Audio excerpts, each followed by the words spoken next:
عالی‌ترین قابلیتی اندیشه کردن از خرد. یعنی خرد دو تکیه‌گاه دارد، دو ستون دارد. یکی از تجربه غذا میگیرد، دیگری از اخلاق انسانی. همین اسطوره جمشید یا میف جمشید به یکی از اسطوره‌های خیلی مشهور و معروف یونانی‌های قدیم، اسطوره پرومته، خیلی شبیه است. هنر در جهان از من آمد پدید، چون من نام بر تخت شاهی ندید. خور و خواب و آرامتان از من است، همان کوشش و کامتان از من است. بزرگی و دیهیم شاهی مراست، که گوید که جز من کسی پادشاه است.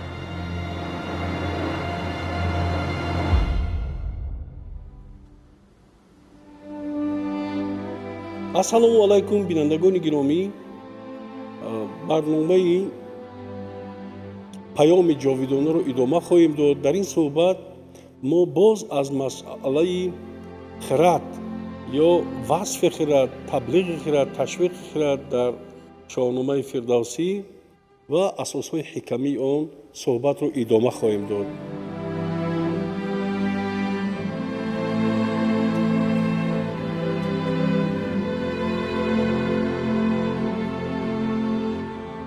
برخورد کردن با خرد، مشخص کردن خرد، خب معین کردن آن که خرد چگونه در سرنوشت شاهان و حاکمان نقش بزرگ دارد، همین رو از قسمت یا که از داستان جمشید آغاز میکنند.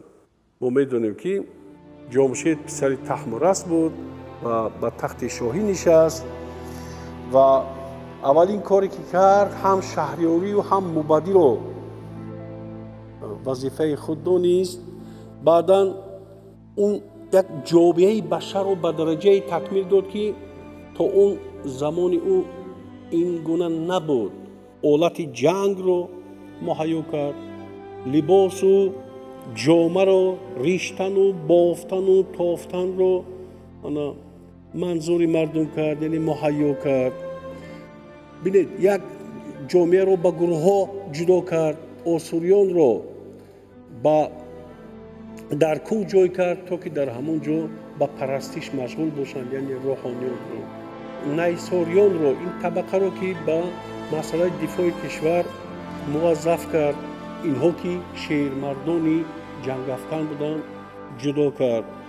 بعداً طبقه دیگر کشاورزان رو جدا کرد که به آب و دانه و جمع حاصل مشغول باشند و خان مردم رو آراسته بکنند. و یک طبقه دیگر رو، پیشوران رو جدا کرد که همون کسب و هنر خود رو رشد بدهند و محصولات استحصال بکنند. و دیگر ساختن بینه ها رو به دیو سپارش کرد. و ببینیم که بعد این قدر کارها، بعد این قدر پیکارها، بعد این قدر رسالتی که شاه جمشید اجرا کرد، یکم شاه دیگر به این درجه نکرد. مثلا نه همه چیزی اون رو گفتیم، فرض کردیم از سنگ پدید آوردن آهن، خب رام کردن جانوران، خب ساختن پوشیدنی ها از پشم، یعنی مهیا کردن اسباب نبرد و نهایت فراموش نشود همین جشن نوروز رو هم به جمشید نسبت میدهند و که این در شاهنامه فردوسی خیلی خوب اشاره می شود. یعنی همین چیزها رو مهیا کرد. اکنون در مورد همین شاه جمشید و از خرد کار نگرفتن اون فردوسی بسیار مفصل در همین داستان جمشید می ایستد. ببینید چی میگه: زیگیتی سری شاهی از دانشناس، زی از دان بپیچید و شد ناسپاس. گران مایگان رو زی لشکر بخواند، چی موید سخن پیش ایشان براند. چنین گفت با سال خورده مهان که جز خویشتن را ندانم جهان. هنر در جهان از من آمد پدید. نکن ناسپاسی به یزدان یک نوع غرور و تکبر. هنر در جهان از من آمد پدید، چون من نام بر تخت شاهی ندید. خور و خواب و آرامتان از من است، همان کوشش و کامتان از من است. بزرگی و دیهیم شاهی مراست، که گوید که جز من کسی پادشاست. همه موبدان سر فکندن نگون، چرا کس نیارست گفتن نچون. چون گفته شد فر یزدان از اوی، بگشت و جهان شد پر از گفت و گوی. هنر چون بپیوست با کردگار، شکست اندر آورد و برگشت کار. چی گفت آن سخنگویی با ترس و هوش، که خسرو شدی بندگی را بکوش. به یزدان هر آن کس که شد ناسپاس، بدیش اندر آید ز هر سو هراس. به جمشید بر تیرگون گشت روز، همه کاست آن فر گیتی فروز. یعنی اینجا مسئله بسیار جدی، مسئله اون است که وقتی جمشید 700 سال حکمرانی کرد، بیماری و رنج و مشقت رو از مردم برکنار کرد، رها کرد. مردم با سعادت میزیستگی شدند. همه اسباب عیش، همه اسباب کار و زحمت مهیا شد. مردم سعادتمند بودند. اما از خوردنی و پوشیدنی و هنرهای دهقانی و دیگر پیشه ها همه برخوردار بودند. اما ناسپاس شد. غرور و تکبر او را بالا گرفت و فری ایزدی از او بگردید، گشت. و ببینید چی میگوید در انتها فردوسی بزرگ: بر او تیره شد فره ایزدی، به کژی گرایید و نابخردی. پدید آمد از هر سو خسروی، یکی نامجوی به هر پهلوی. سپه کرده و جنگ را ساخته، دل از مهر جمشید پرداخته. یعنی دیگر مردم از او آهسته آهسته رو گرداندند و از این غرور و تکبرش، از این که من گفت، از این که با انجمن مردم دیگر مشورت نکرد، از این که دیگر خود رو به حیث عزت، به حیث خدای، به حیث یک حکمران به مردم شناسان. و اونجا میگوید که دیگر چون من کی هست دیگر در این گیتی که سزاوار این نام پادشاه باشد؟ همه چیز از من است، همه چیز آفریده من است. و فر ایزدی از او گشت و در نهایت جمشید ضحاک ماران پسر مرداس هجوم کرد و سرزمین جمشید رو آهسته آهسته استیلا کرد. جمشید رو به گریز نهاد. 100 سال طبق فرمود حکیم فردوسی 100 سال آوارگری کرد جمشید و در سال 100 در کنار دریای چین او رو به دست آوردند و ضحاک او رو با اره دونیم کرد. همین لحظهش رو من میخوام به توجه شما برسونم. چو ضحاکش آورد ناگه به چنگ، یکایک ندادش سخن را درنگ. به ارش سراسر به دو نیم کرد، جهان را از او پاک بی بیم کرد. از او بیش بر تخت شاهی که بود، بر آن رنج بردن چه آمدش سود. این طور کشتاری جمشید البته یکی از صحیفه های فاجعه‌ای شاهنامه فردوسی است. چون یک شاهی که مثلا اینقدر بخت و سعادت، اینقدر راحت، اینقدر فراوان حاصلی، اینقدر زندگی شایسته، اینقدر مثلا مردم دراز عمر شدن دیگر و طول 700 سال این حکومتداری بسیار خوب و عزیز و مکرم ادامه کرد و در انتها این شد که او را ضحاک با اره دونیم کرد و چونکه ناسپاسی به یزدان کرد از رأی اطاعت به یزدان برگشت و خود را به درجه عزت گرفت و همینطور جزایش را نیز گرفت. البته این در شاهنامه همینطور است، اما ما اگر ببینیم نام جمشید در اوستا هم هست و در اوستا آورده شده است که جمشید شاهی خیلی عادل بود، خیلی عدالت پرور بود و مردم نواز بود و مرگ و میر را از بین ببرد و مردم را به سعادت برسانید.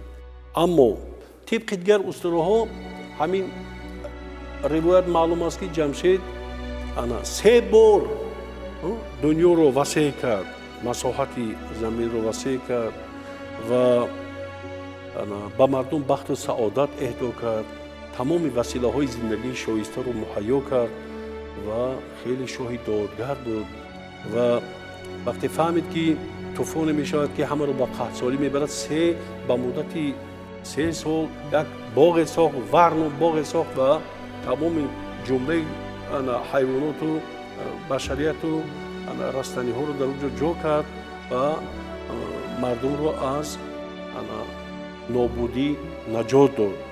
این چیز هم هست. البته در همین اسنا ما باید بگوییم که همین اسطوره جمشید یا میف جمشید به یکی از اسطوره های خیلی مشهور و معروف یونانی های قدیم، اسطوره پرومته آتشبان یا پرومته صلب شده، پرومته زنجیربند خیلی شبیه است، از نگاه شکل البته از نگاه محتوا کمتر. مثلا پرومته هم همین گونه در اصل میس پدید آمد، یکی از قهرمان‌هایی بود که مردم او را پرستش می‌کردند.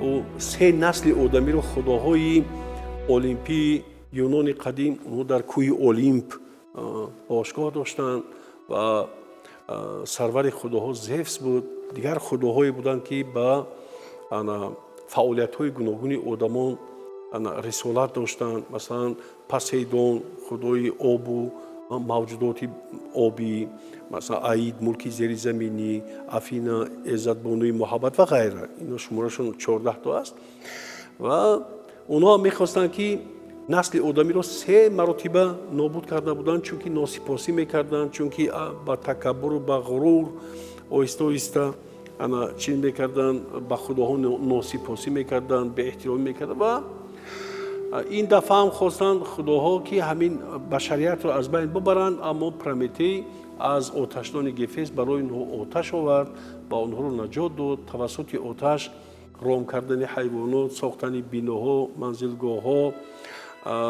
طرز استفاده از علم و دانش رو به مردم فهموند، به مردم یاد داد. خلاصه مردم رو به تمدن آورد و از این قهر و غضب زفس رو برانگیزید و زفس فرمان داد که پرومته رو در خاراکوی اسکیفیا زنجیربند کنند، محکوم کنند. هر روز عقاب زفس اومده از جگر او میکند و تا روز دیگر اون جگر از نو میسازد. همین گونه یک اسطوره خیلی مشهور در یونان قدیم است.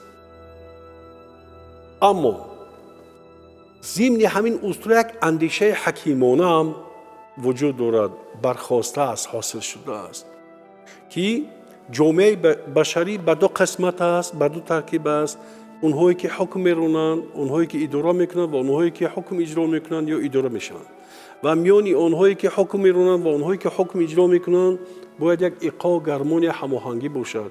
اونهایی که اداره میکنند باید طور اداره کنند که قابل قبول این طبقه پایانی باشد تا اینکه به عزت نفس اینها نرسد، تا اینها شرایط خوبی زندگی کردن پیدا بکنند و طبقه پایانی هم باید طور اخلاق و زندگی داشته باشد که با اداره کنی عاقلانه و عادلانه اون طبقه حکمران مساعدت بکنند. همین رو گرمانی میگفتند، همین رو ایقاع میگفتند، همین رو یک نوع هماهنگی میگفتند، همین رو یک نوع وسیله با سعادت زندگی کردن میگفتند، وسیله نظام میگفتند، یک نظام معینی که زندگی شایسته مردم رو تأمین کرده باشد. البته از یک اندازه، از یک جهت همین جمشید، همین اسطوره جمشید بینید که با اسطوره پرومته مانندی دارد. اینجا هم نجات بخش مردم است، اینجا هم تأمین کننده حیات آسوده مردم است جمشید، اونجا هم پرومته با همین نیت مردم رو از آتشدان گفیس آتش را بوده به مردم اهدا میکند. اینجا هم بنیادکاری است، اینجا هم بنیادکاری است. همین گونه مانندی ها هست، اما در مجموع همین البته پرومته بعداً آزاد می شود، بعد عصرها و بعد قرنها آزاد می شود و با همین گونه اندیشه در مغز و طینت بشریت جا می شود که همین بین گروه های اجتماعی اگر ایقاع نباشد شورش ها می شود، انقلاب ها می شود، مردم مثلا رو به ویرانی می برند. اگر همین ایقاع و هماهنگی باشد مردم در سعادت می زیند.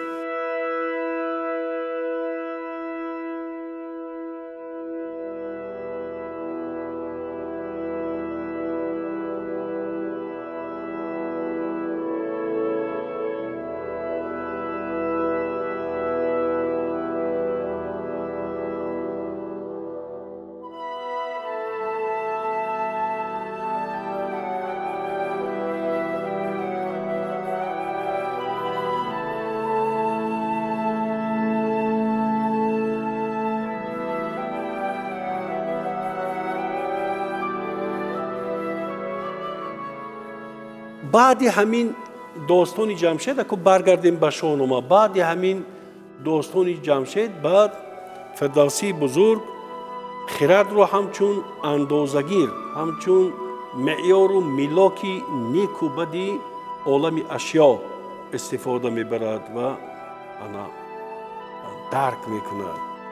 یعنی به همین واسطه جهانبینی عقلگرایانه یا که راسیونالیستی فردوسی نمودار می شود که در دیگر نامه های باستان چنین جنبه عقلگرایانه وجود ندارد. یعنی در دیگر نامه های از باستان در باستان موجود بوده نظام جهان به سبب و نتیجه که علت و معلول نیست. همین چیز نیست در داستان های دیگر. چی در مثلا اگر باید بیرون مقدمه ابو منصوری، چی در تاریخ طبری یا اینکه در غرر و سیر ثعالبی مثلا عنصرهای متافیزیکی که ماوراء و طبیعی مثلا جادو و تلیسم و این چیزها خیلی زیاد به مشاهده میرسد و جای خرد خیلی کم است، خیلی اندک است. فقط مانندی اینجا میتوان با مثلا داستان ویسو رامینی فخرالدین گرگانی مانندی اون رو دریافت کرد. اون هم در مسئله اون که خدا رو دور از دیدار میپندارد و اندیشه خدا رو برتر از همه گونه اندیشه اعتراف میکنند. اما توجه به خرد در این داستان هم نیست. یعنی خردگرایی فردوسی بزرگ از یک جهت به بعضی مثلا به فلسفه هندی خیلی شباهت دارد، فلسفه هندی قدیم، و مثلا تا یک اندازه به مذهب اسماعیلیون نیز مانند است که در این مذهب مثلا خدا رو تجسم عقل کل میگن و برای عقل جای خیلی فراخ پیشنهاد میکنند. ولی خردگرایی فردوسی اگر تفاوتش رو بگیریم رنگ مذهبی ندارد. به زندگی واقعی، به زندگی ابجکتیو، به زندگی بشری، به زندگی واقعی انسانی خیلی خیلی نزدیک است. ببینید چی میگوید: سپاس و آفرین آن پادشاه را که گیتی را پدید آورد و ما را، بدو زیباست ملک و پادشاهی که هرگز ناید از ملکش جدایی. خدای پاک و به همتا و به یار، هم از اندیشه دور و هم ز دیدار. نبیتواند مرو را چشم دیدن، نه اندیشه در او داند رسیدن. همون سخن فردوسی که به نام خداوند جان و خرد، که از این برتر اندیشه بر نگذرد. اما در این ویسورامین از مسئله خرد سخن نمی رود. تنها همین گونه یک شباهتی ظاهری رو دیدن ممکن است و خلاص.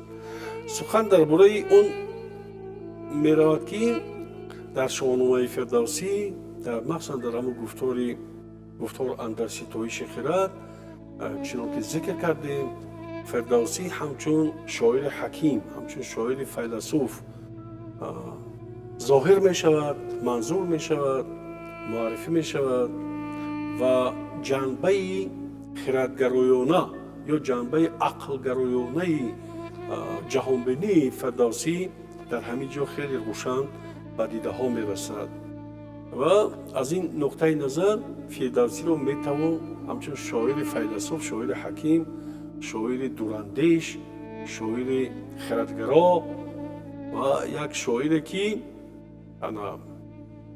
نظام معینی جهانبینی دارد می توان شناخت. خب همین بود یک صحبت مختصر درباره خردگرایی در شاهنامه یا موقع خرد در شاهنامه، ستایش و ترغیب و تشویق خرد از جانب فردوسی توسی در شاه اثر بی‌زوالش شاهنامه. خب با همین صحبت رو به انجام میرسونیم. اطمینان کامل داریم که این صحبت به شما، با یک و یک شما بینندگان گرامی منفعت داده باشد. اگر چنین باشد خود را خوشبخت می‌سازیم. سلامت و سربلند باشید تا گفتارهای دیگر.